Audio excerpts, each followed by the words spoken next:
Okay, let's talk about the curly topic of money and how authors earn it or don't earn it, depending on how they go as authors. Okay, so there's multiple different avenues of income from a good book. So it depends on the quality of the book. That's the first fundamental. You won't make much money at all if you don't write a good book. And income is like this. You write a manuscript, you send it to your publisher or a publisher. If they like it, they offer you an advance on the royalties for each sale of the book. Now, I'm talking about Australia. These figures will be slightly different in different countries, but maybe roughly the same. You'll get the concept as we go. So an advance is paying your royalties, some of your royalties in advance. Typical advance might be anywhere from $1,000 to it could be any amount. I've heard of $1 million advances. These are very, very rare. Forget $1 million advances. Forget $100,000 advances. Forget even $10,000 advances. When you're starting out, take any advance you're offered, okay? It's paid back on the royalties anyway, so it doesn't matter in a way. In fact, if you get a low advance, then it's paid back quickly and there's less pressure on you. Sometimes a really high advance feels like a win at the time, but it's actually a dangerous thing because if you don't fully pay out your advance through royalties, then you can look like a failure to the publishers. They can feel like they overspent on you and be less inclined to publish your next thing. So take a low advance and hopefully it'll pay out really quickly and you'll be in positive financial territory straight away. So the advance is the first payment, but it's an advance against royalties. Typically in Australia, the creators of a book receive 10% of the recommended retail price as a standard royalty. Now, if the book is illustrated, like a picture book, then it would most likely be a 50-50 split between the author and the illustrator. If it's a $10 book, the royalty is $1, and that would be split between the illustrator and the author, 50 cents each. That 10%, it sounds when you say it like that as not very fair, because maybe you think we should get 50%, that would be much more like it, or 90%. But it is a lot fairer than it sounds, because if you think of all the people in the chain between you creating that book and it being sold to a customer, it's actually a lot of infrastructure that someone has to pay for. You don't have to pay for 1 cent of that.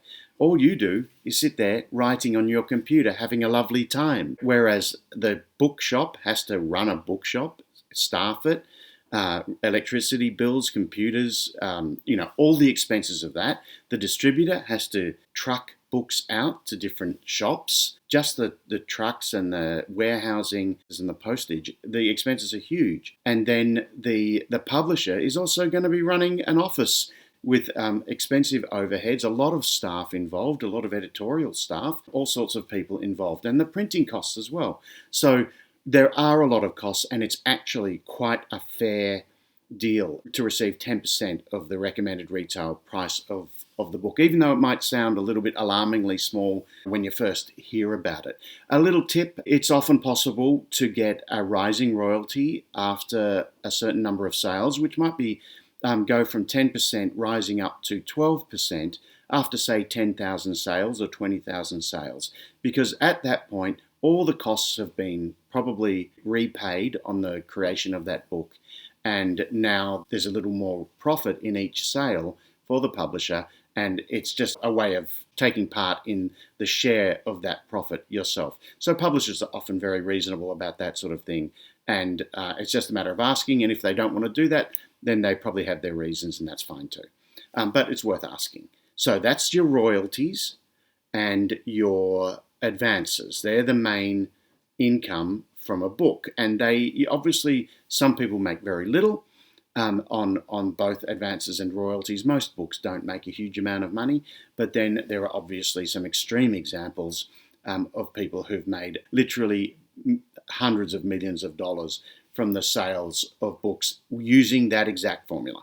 It's a different formula if you're self-publishing. It's a little more. It's surprisingly not as much more as you would think, because there are cuts taken by the print-on-demand people and by the online shop front that you're using. They take a fairly big, hefty chunk as well, which leaves you maybe maybe 15 or 20%, something like that, of the recommended retail price as your profit. You get a little bit more, but you've also got your book published guaranteed. So it's a really great option for people who can't get a book published but still believe in it. There's many examples these days of absolutely huge selling books that were self-published, at least initially, and then possibly published by a traditional legacy publisher later, but have had a massive life of their own just from the self-publishing process. So there's a lot to learn for self-publishing, but I would say it's really, really good to learn it because it gives you that freedom. You can write with greater freedom, knowing that if all else fails, I can self-publish this easily myself.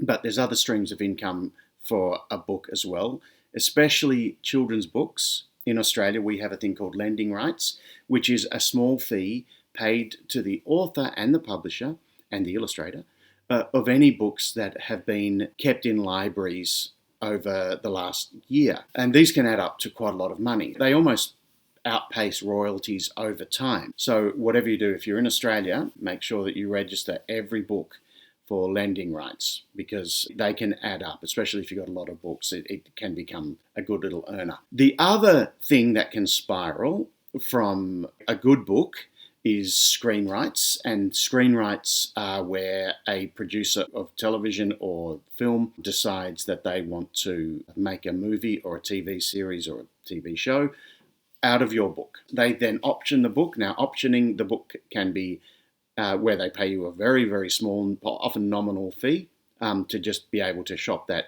idea around to other people and generate interest in raising money and that sort of thing. So they might option your story for a couple of years, 5 years, something like that, and then try to sell it. There's also overseas sales rights. Now, generally speaking, when your publisher sells your book to an overseas publisher, so maybe they sell your title to a big American publisher. At that point, your publisher in Australia is acting as your agent.